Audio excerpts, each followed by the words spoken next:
Hello friends, welcome back to the channel. एमपीडेट दिसंबर 25 series में आज का हमारा टॉपिक रहने वाला है नॉर्मल फॉर्म ऑफ मैट्रिक्स। अगर आपको इस क्लास के पीडीएफ नोट्स चाहिए तो व्हाट्सएप चैनल को ज्वाइन कीजिए। चलिए शुरू करते हैं।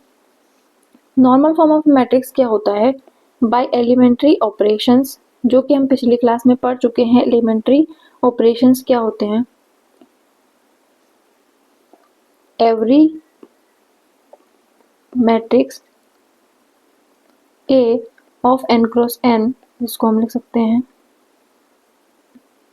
इस तरह से, and rank r greater than 0 can be reduced to one of following form, जिसको हम बोलते हैं नॉर्मल फॉर्म। पहला है हमारे पास IR0, ये इसके लिखने का तरीका है। B IR0, C हमारे पास है IR0 एंड फोर्थ हमारे पास IR। देखिए एग्जाम्पल से समझते हैं। अगर हमारे पास A कोई भी 4 क्रॉस 4 का मैट्रिक्स गिवन है, जैसे कि 0 1 -3 -1 1 0 1 1 3 1 0 2 1 1 -2 एंड 0, ये हमारे पास मैट्रिक्स गिवन है। तो इस मैट्रिक्स के लिए नॉर्मल फॉर्म क्या क्या पॉसिबिलिटी हो सकती है? एक तो अगर इस मैट्रिक्स का रैंक हमारे पास 4 रहा तो हमारे पास कैसे बन सकती है मैट्रिक्स? पूरी तरह आइडेंटिटी 1 0 0, क्योंकि ये 4 क्रॉस 4 का मैट्रिक्स है। तो 0 1 0 0 0 0 1 0 0 0 0 1। दूसरा, अगर हमारे पास रैंक क्या रहा 3, अगर रैंक 3 रहा तो ये बन सकता है हमारे पास 1 0 0 0 1 0 0 0 0 एंड ये हो जाएगा हमारे पास 0। तो इसको हम इक्विवेलेंट लिखते हैं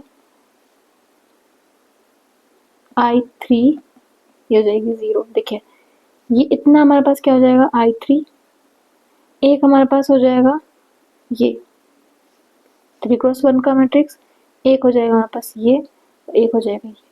तो यहाँ से हमारे पास क्या मिलेगा 0 0, ये हमारे पास आ गया नॉर्मल फॉर्म। दूसरा हमारे पास पॉसिबल है रैंक r इक्वल टू 2 पर। रैंक अगर हमारे पास 2 है तो r 2 मतलब कि 2 क्रॉस 2 का मैट्रिक्स, बाकी सारी एंट्रीज क्या हो जाएंगी 0। तो इसको हम कैसे ब्रेक कर सकते हैं? ये हमारे पास हो गया 2 क्रॉस 2 का मैट्रिक्स, एक 2 क्रॉस 2 का मैट्रिक्स, ये 2 क्रॉस 2 का मैट्रिक्स एंड ये 2 क्रॉस 2 का मैट्रिक्स। तो ये हमारे पास इक्विवेलेंट होगा I2 0 0 0, ये हमारे पास हो गया नॉर्मल फॉर्म। लास्ट R अगर हमारे पास 1 रहा तो ये हमारे पास क्या पॉसिबल हो सकता है 1, बाकी सारी एंट्रीज 0। तो यहाँ से हमारे पास ये नॉर्मल फॉर्म क्या आएगा I1, ये हो जाएगा 1 क्रॉस 1 का मैट्रिक्स, इसको हम ऐसे ब्रेक कर सकते हैं। ये हो जाएगा 1 क्रॉस 3 का मैट्रिक्स, 3 क्रॉस 1 का मैट्रिक्स एंड ये 3 क्रॉस 3 का मैट्रिक्स। तो 0 0 0, तो ये हमारे पास हो गए 4 क्रॉस 4 के लिए पॉसिबल नॉर्मल फॉर्म। चलिए अब इस क्वेश्चन को हम रिड्यूस करते हैं और देखते हैं कि ये हमारे पास कौन से नॉर्मल फॉर्म में रिड्यूस हो रहा है। देखिए मैट्रिक्स को लिख लेती हूँ अगेन में। ए हमारे पास है 0 1 -3 -1 1 0 1 1 3 1 0 एंड 2 1 1 -2 एंड 0। सो अभी हमने नॉर्मल फॉर्म में देखा कि आइडेंटिटी बनाने की कोशिश करते हैं with the help of row operations and column operation. तो हम क्या करते हैं, सबसे पहले R2 और R1 को एक्सचेंज करते हैं, क्योंकि हमें आइडेंटिटी बनाने के लिए फर्स्ट एंट्री पर 1 चाहिए। तो 1 0 1 1 मिल जाएगा, 0 1 -3 -1 3 1 0 2 1 1 -2 and 0।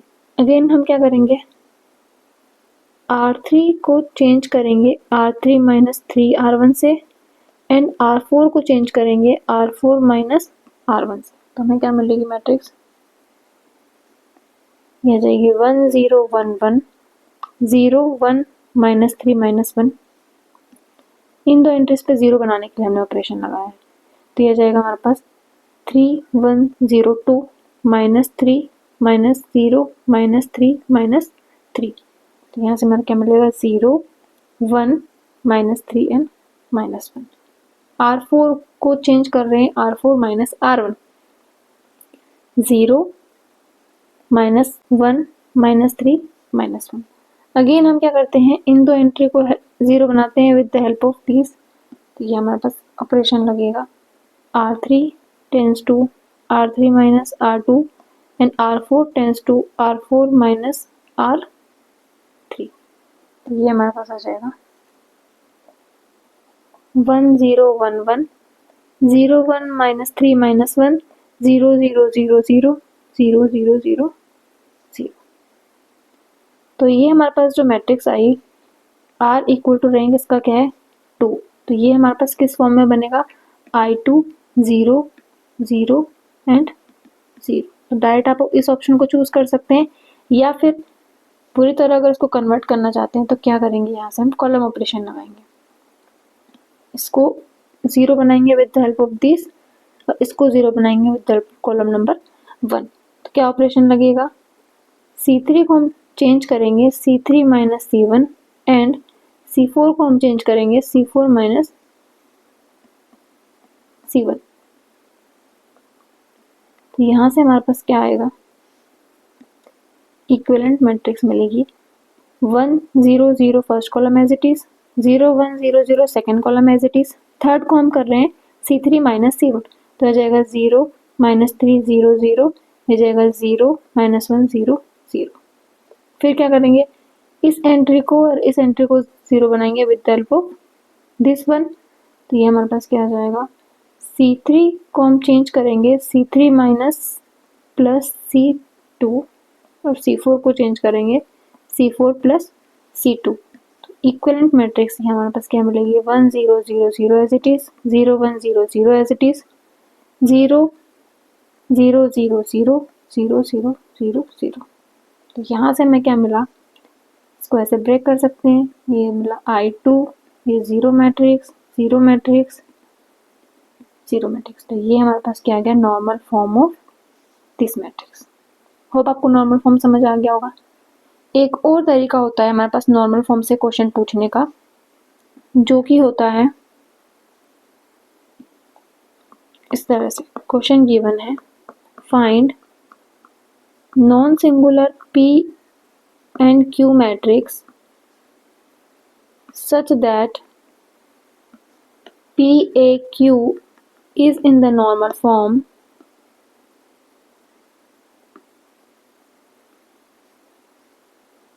where A is given as 1 1 2 1 2 3 0 minus 1 minus 1। जब भी हमें इस तरह का मैट्रिक्स गिवन है और हमसे बोला जाए कि PAQ इसका नॉर्मल फॉर्म है, तो हमें P एंड Q का वैल्यू बताना है, तो हम क्या करते हैं, A जो मैट्रिक्स है उसको हम लिखते हैं I3 A I3 क्यों लिया, क्योंकि ये हमारे पास 3 क्रॉस 3 का मैट्रिक्स है। जब भी हम आइडेंटिटी मैट्रिक्स में किसी मैट्रिक्स का मल्टीप्लाई करते हैं तो हमें खुद मैट्रिक्स मिलता है, तो इस तरह से अरेंज कर सकते हैं। अब हम क्या करेंगे, A मैट्रिक्स को एज इट इज लिखेंगे 1 1 2 1 2 3 0 minus 1 minus 1। आइडेंटिटी मैट्रिक्स लिखेंगे 1 0 0 0 1 0 0 0 1 इंटू हमारे पास A इंटू 1 0 0 0 1 0 0 0 1। अब क्या करेंगे, इस A मैट्रिक्स को हम रिड्यूस करेंगे इसके नॉर्मल फॉर्म में, रिड्यूस करेंगे नॉर्मल फॉर्म में, देन जितने भी रॉ ऑपरेशन होंगे वो सारे लगाएंगे इस आइडेंटिटी मैट्रिक्स में, जितने भी कॉलम ऑपरेशन रखेंगे वो लगाएंगे इस आइडेंटिटी मैट्रिक्स में। देन फिर हम कंपेयर करके बताएंगे कि ये हमारे पास P मैट्रिक्स नॉन सिंगुलर है एंड ये Q मैट्रिक्स नॉन सिंगुलर है। चलिए इसको करते हैं। इसको रिड्यूस करने के लिए हमें इस एंट्री पर 0 चाहिए, इस एंट्री पर 0 चाहिए, तो R3 में तो ऑलरेडी 0 है, तो हम ऑपरेशन लगाएंगे R2 tends to R2 minus R1। तो यहाँ से हमारे पास रिड्यूस होकर मैट्रिक्स क्या मिलेगी, 1 1 2 as it is, 0 1 1 0 minus 1 minus 1 equal to, row operation है तो फर्स्ट वाले आइडेंटिटी मैट्रिक्स में लगेगा, तो 1 0 0 as it is, R2 minus R1 तो -1 1 0 0 0 1 एज इट इज, बाकी सब कुछ एज इट इज लिखते हैं।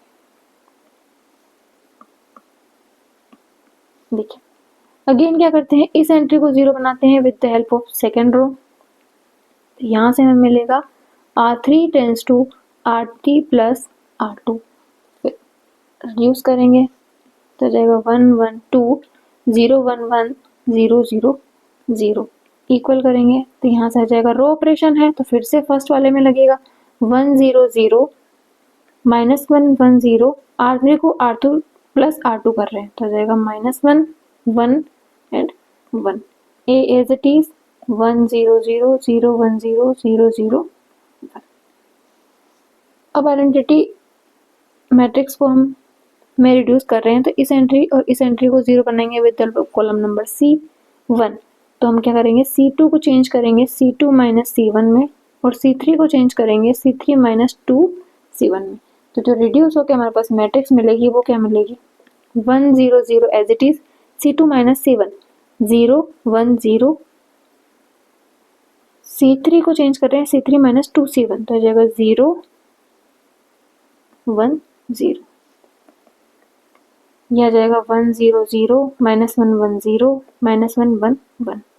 कॉलम ऑपरेशन है तो हमारे पास कहाँ लगेगा, पीछे वाले आइडेंटिटी मैट्रिक्स में। तो यहाँ से हमें क्या मिलेगा, 1 0 0, first column as it is, second में ऑपरेशन लगा रहे हैं C2 माइनस C1, तो ये हमारे पास क्या आ जाएगा, 0 minus 1 minus 1 1 minus 0 0 0 minus 0 0। C3 को हम चेंज कर रहे हैं C3 माइनस 2 C1 तो ये जाएगा -2 0 एंड 1।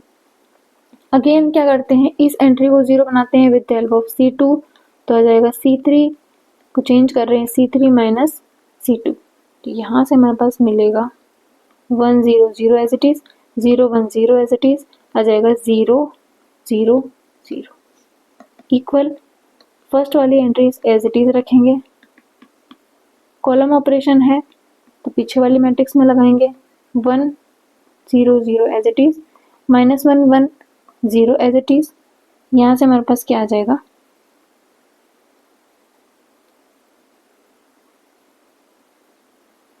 C3 माइनस C2 हो जाएगा -1 C3 माइनस C2 हो जाएगा -1 और 1। तो यहाँ से हमारे पास क्या मिला, P मैट्रिक्स जो मिलेगी ये हमारे पास नॉर्मल फॉर्म है जो कि है I2 0 0 0, ये हमारे पास आया P A Q के इक्वल। तो यहाँ से P जो मैट्रिक्स मिली वो हमारे पास क्या मिली, 1 0 0 -1 1 0 -1 1 1, और जो Q मैट्रिक्स मिली वो हमारे पास मिली 1 -1 -1 0 1 -1 0 0 1। तो हमारे पास नॉर्मल फॉर्म में दो तरीके से क्वेश्चन पूछे जाते हैं, एक तो किसी मैट्रिक्स को देख के उसका सीधे नॉर्मल फॉर्म क्या होगा वो पूछ लिया जाता है, कभी कभी ये दिया जाता है कि normal form is equal to P A Q then find P matrix and Q matrix. अब आपको कंसेप्ट क्लियर होगा। चलिए नेक्स्ट टॉपिक है हमारे पास linearly dependent and linearly independent.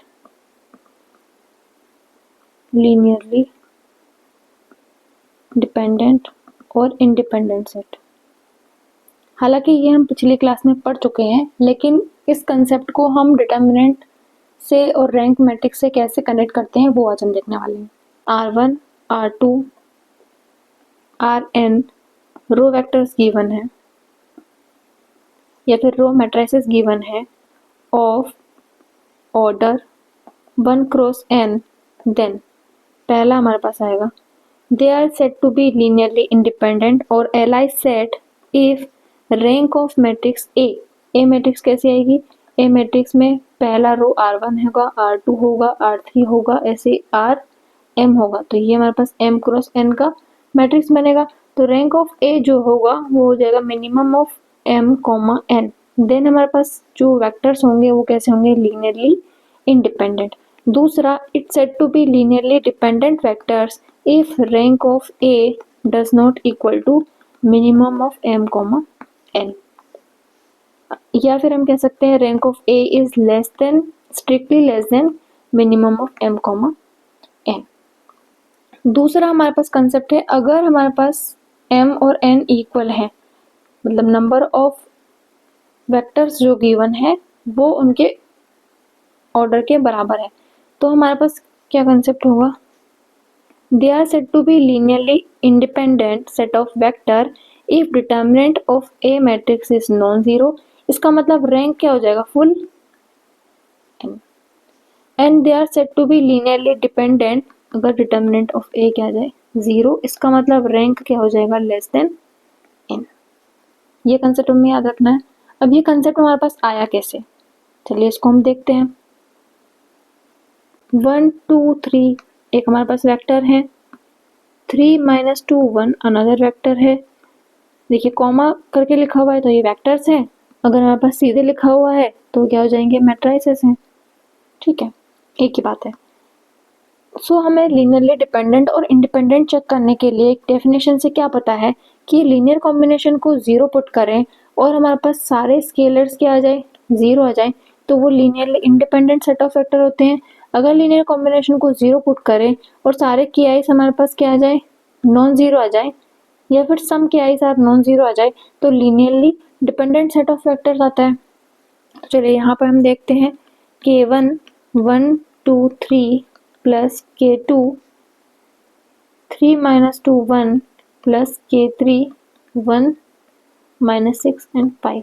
इसको जीरो लेके चलते हैं, तो यहाँ से हमारे पास क्या आएगा, k1 plus 3k2 plus k3 equal to zero, 2k1 minus k2 minus 6k3 equal to zero, 3k1 plus 2k2 plus 5k3 equal to zero.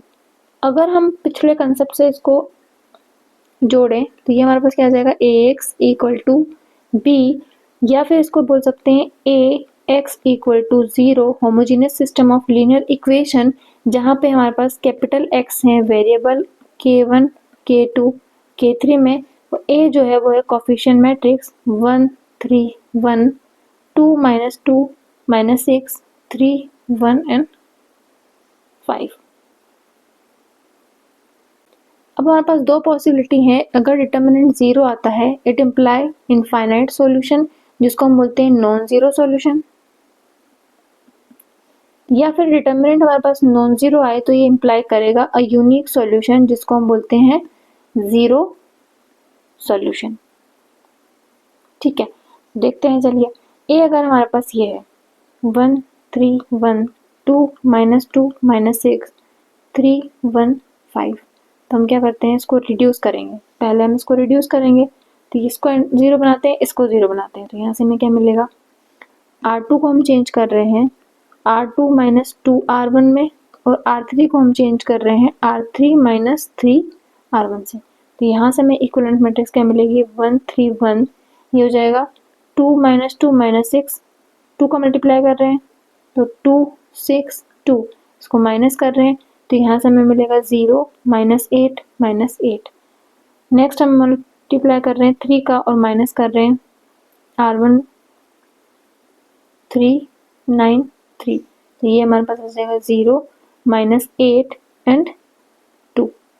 Again हम क्या करते हैं, इस एंट्री को 0 बनाते हैं with the help of this entry, तो हम क्या ऑपरेशन लगाएंगे, R3 tends to R3 minus R2, तो यहाँ से हमें इक्विवेलेंट मैट्रिक्स क्या मिलेगी, 1 3 1 0 माइनस 8 माइनस 8 0 0 10।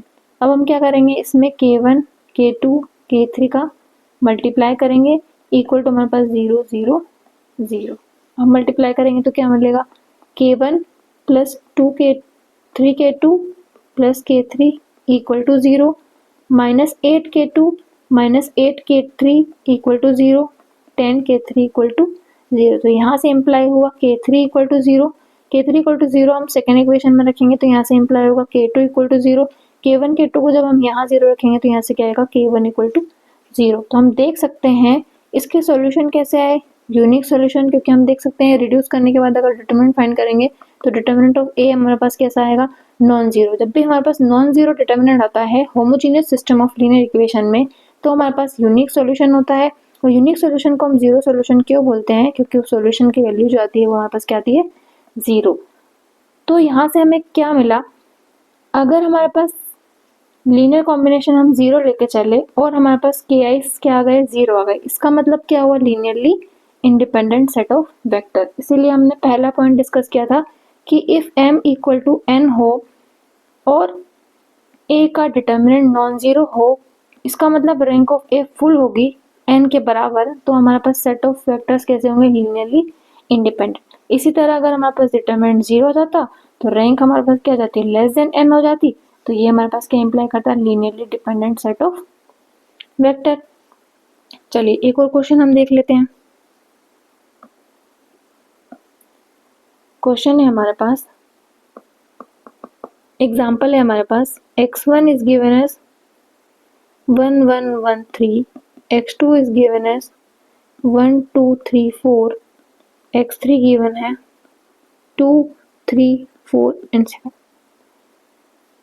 चलिए देखते हैं ये हमारे पास लीनियरली डिपेंडेंट है या लीनियरली इंडिपेंडेंट है। तो पहले हम जो तरीका होता है लीनियर कॉम्बिनेशन को जीरो पुट करके फिर क्या इसमें रिलेशन फाइंड करेंगे, अगर जीरो आएंगे तो यूनिक सॉल्यूशन होगा, इसका मतलब हमारे पास लीनियरली इंडिपेंडेंट होंगे।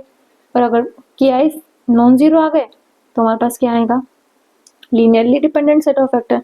चलिए इसको हम देखते हैं, k1 x1 plus k2 x2 plus k3 x3 equal to 0। तो k1 हमारे पास क्या है, k1 ही है 1 1 1 3 plus k2 1 2 3 4 plus k3 2 3 4 and 7। जब इसको कंपेयर करेंगे तो यहाँ से हमारा सिस्टम क्या निकलेगा, k1 plus k2 plus 2 k3 equal to 0, k1 plus 2 k2 plus 3 k3 equal to 0। ये कहाँ से आ रहा है, जब हम इसमें मल्टीप्लाई करेंगे और इसको मैट्रिक्स की तरह ऐड करेंगे और इक्वेट करेंगे जीरो से, तब हमारे पास सिस्टम ऑफ लीनियर इक्वेशन मिलेगा। k1 plus 3 k2 plus 4 k3 equal to 0, 3 k1 plus 4 k2 plus 7 k3 equal to 0। इसको हम लिख सकते हैं a capital K equal to 0, जहाँ पे a कोफिशिएंट मैट्रिक्स है सच दैट 1 1 2 1 2 3 1 3 4 3 4 7, और कैपिटल K है हमारे पास K1 K2 K3, और जो B है हमारे पास वो है 0 0 0 0। देखिए ये भी हमारे पास कैसा है, होमोजीनियस सिस्टम, क्योंकि a के इक्वल टू 0 है। सिस्टम हमारे पास कैसा है, होमोजीनियस सिस्टम ऑफ इक्वेशन है। इसका हम सॉल्यूशन फाइंड करने के लिए इसको रिड्यूस करते हैं, तो क्या करेंगे, यहाँ यहाँ यहाँ 0 बनाएंगे with the help of r1। तो r3 tends to r3 minus 3r1, r2 tends to r2 minus r1, और सॉरी ये r4 टेंस टू है, and r3 tends to r3 minus r1। तो यहाँ से हम ऑपरेशन अप्लाई करते हैं तो क्या मिलेगा, हमें इक्विवेलेंट मैट्रिक्स मिलेगी 1 1 2 एज इट इज। ये हो जाएगा हमारे पास 0 1 1, हो जाएगा 0 2 2, ये हो जाएगा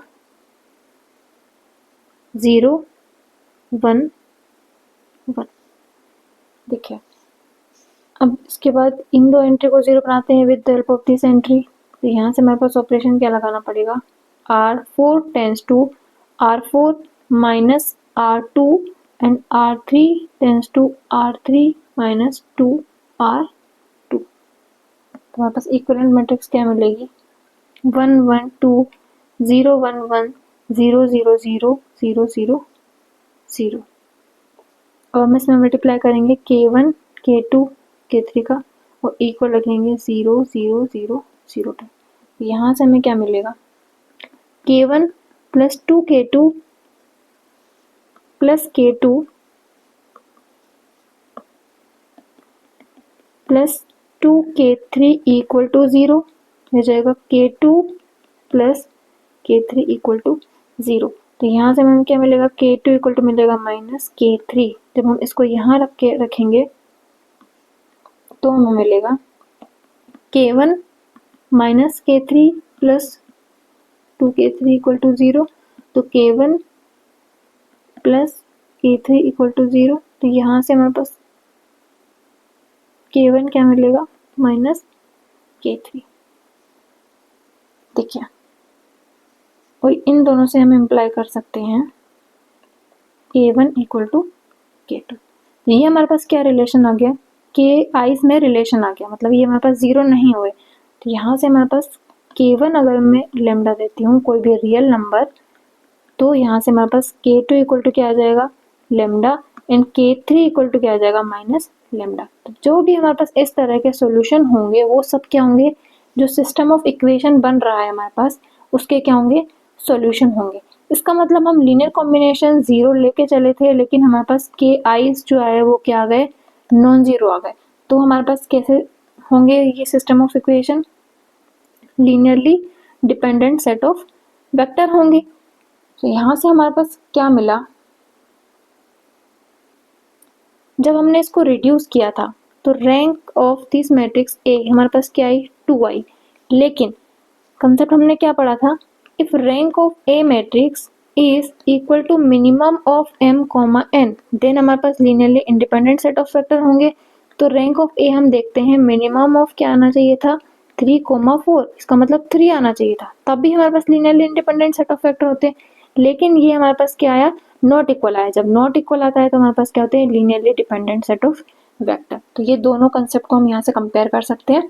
होप आपको अच्छे से समझ आ गया होगा। चलिए अब क्वेश्चन देखते हैं। क्वेश्चन हमारे पास गिवन है, number of linearly independent vectors in the matrix.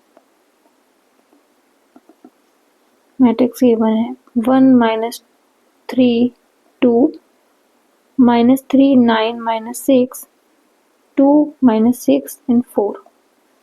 देखिए, जब भी हमसे मैट्रिक्स गिवन हो या फिर वेक्टर्स गिवन हो और हमसे पूछा जाए कि number of linearly independent vectors, तो जो number of linearly independent vectors होते हैं वो होते हैं रैंक ऑफ मैट्रिक्स के बराबर।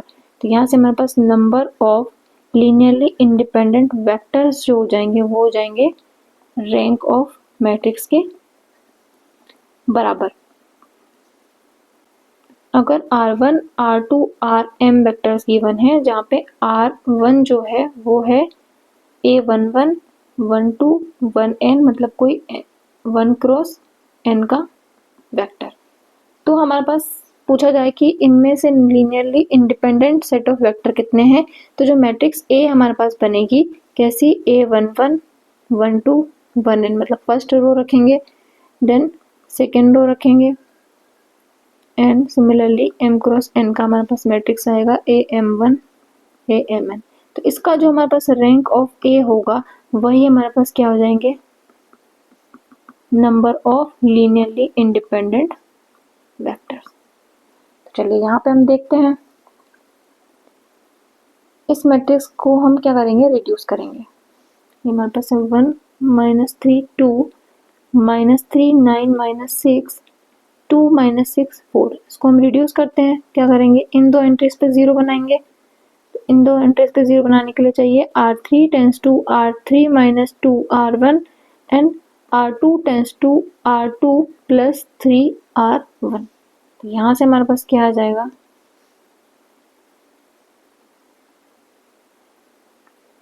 ये हो जाएगा हमारे पास 1 minus 3 2 as it is, R3 minus 2 R1। तो देखिए ये हो जाएगा हमारे पास 0 0 एंड 0। फिर R2 टेंस टू करेंगे R2 प्लस 3 R1, ये भी हमारे पास क्या आ जाएगा 0 0 0। तो यहाँ से हमारे पास जो रैंक ऑफ मैट्रिक्स A आई है वो आई number of non zero row, number of non zero row क्या है, एक ही है, तो इसका रैंक हमारे पास क्या है, एक। तो number of linearly independent vectors हमारे पास क्या हो जाएंगे, 1। ठीक है, चलिए एक और क्वेश्चन देखते हैं। क्वेश्चन गिवन है, रैंक ऑफ द मैट्रिक्स 1 2 4 2 4 7 3 6 10। सो क्या करेंगे, रिड्यूस करेंगे, इन दो एंट्रीज को जीरो बनाएंगे with the help of this tends to R3 minus 3R1 and R2 tends to R2 minus 2R1। यहाँ से जब हमने रिड्यूस किया तो क्या आएगा, 1 2 4 एज इट इज, ये हमारे पास हो जाएगा 2 4 7 माइनस 2 माइनस 4 माइनस 8 हो जाएगा 0 0 माइनस 1। अगेन 3 6 10 को एज इट इज रखेंगे, 3 का मल्टीप्लाई करेंगे तो 3 6 12 माइनस करेंगे तो यह जाएगा हमारे पास 0 0 माइनस 2। अब क्या करते हैं, इस एंट्री को जीरो बनाते हैं, तो ऑलरेडी जीरो है, इस एंट्री को जीरो बनाएंगे with the help of R2। तो यहाँ से में ऑपरेशन लगेगा R3 tends to R3 plus 2R2। तो यहाँ से हमें क्या मिलेगा, 1 2 4 0 0 माइनस 1 0 0 0। तो नंबर ऑफ नॉन जीरो रो हमारे पास क्या आ गई, 1 एंड 2। तो रैंक ऑफ दिस मैट्रिक्स हमारे पास क्या आ गई, 2। इसी क्वेश्चन में अगर हमसे पूछा जाता कि लीनियरली इंडिपेंडेंट रो, तो हमारे पास क्या जाती है, जितने इसका रैंक होगा उतना ही हमारे पास क्या हो जाएगा, लीनियरली इंडिपेंडेंट वेक्टर्स हो जाएंगे, और वही हमारे पास क्या हो जाएंगे, लीनियरली इंडिपेंडेंट रो। तो उसका आंसर भी हमारे पास क्या था, 2। होप आपको समझ आ गया होगा नॉर्मल फॉर्म फाइंड करना एंड लीनियरली डिपेंडेंट और इंडिपेंडेंट सेट ऑफ वेक्टर्स का कंसेप्ट। अगर वीडियो पसंद आया हो तो please subscribe the channel and like the video. Thank you for watching.